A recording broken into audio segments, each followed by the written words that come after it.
I want to share with you a concern that I have, and it's based out of a tradition that many of us still practice. And tradition has been passed down for centuries. And we're at that time of the year where the media, the government, prophesies, basically, and says that many of you are going to get sick, get your flu shot. Or this is the time of the year where millions upon millions of people will get the flu. It'll be a record-breaking year this year, and we forecast many people to be sick. So get your flu shot. What is happening is they're programming or conditioning the mind to have doubt and to have fear. And in so doing, they will begin to, as a magnet attracts, they will begin to invite these demons of sickness and disease into their life. So I want to talk about, not the flu shot, but I want to talk about saying God bless you over a person who sneezes. And many of us have done it. I have done it in the past. I don't do it anymore, but there's a reason as to why I do not do it. Nor do I say thank you when I sneeze, when someone says God bless you to me. During the bubonic plague in the 6th century, Pope Gregory I realized that many people were dropping dead like flies. So he issued forth a commandment stating that anyone who sneezed needed the blessing of God over them, because they perceived that they were about to get or catch the plague. So the person in the vicinity of that person would have to say God bless you over that person to prevent them from catching the plague. It was superstition. Even in other cultures, they continue to practice or perpetuate that belief that they should invoke a blessing over a person who sneezed. In Germany, it's Gesundheit, or we pronounce health over you. In Spanish, it's Salud, pronouncing of health over that person. In Bengali and Bangladesh, it's Gibo, or may you have health. So there's a fear attached. There was a fear attached to that traditional practice.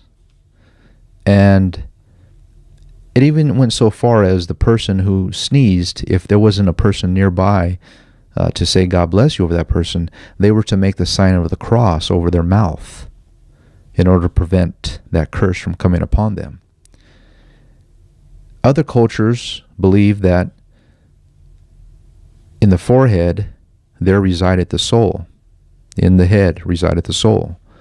So a person who sneezed, there was a possibility that they would actually lose their soul. So in order to prevent that, they would invoke a blessing over them by saying God bless you in their language. Others believe that demons were being expelled from the body, and they had to be the door had to be kept shut, and they would pray over that person, God bless you, or make the sign of the cross. So we do see here that it was a tradition. It is a tradition that is based out of fear. Notice in Leviticus chapter 20, verse 23, "And you shall not walk in the manners of the nation, which I cast out before you, for they committed all these things, and therefore I abhorred them." And in 1 John, "They went out from us, but they were not of us. For if they had been of us, they would no doubt have continued with us. But they went out, that they might be made manifest, that they were not all of us." So we see here that the Roman Catholic Church strayed away from the path, from the way. And they began their own religion and formulated and formed their own doctrines and superstitions. And their superstitious practices are being practiced even to this day. So I believe what God is telling us is that we must watch what we say. The words are very powerful. By your words you shall be justified, by your words you shall be condemned.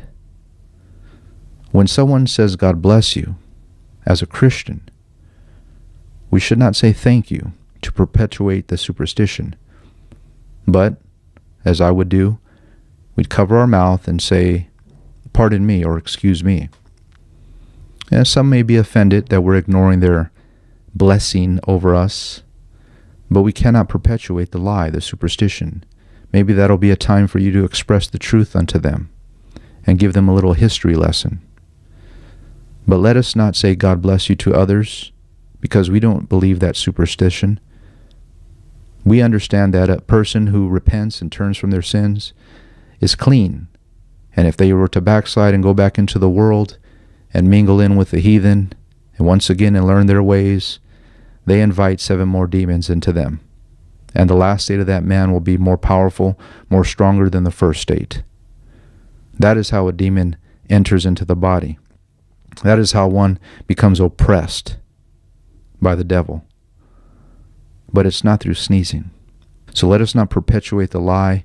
Let us not say thank you, but let us say pardon me or excuse me, cover our mouth, or not say anything at all. But let us not participate in the ways of the nations that God has drawn out and separated us from as holy people of God.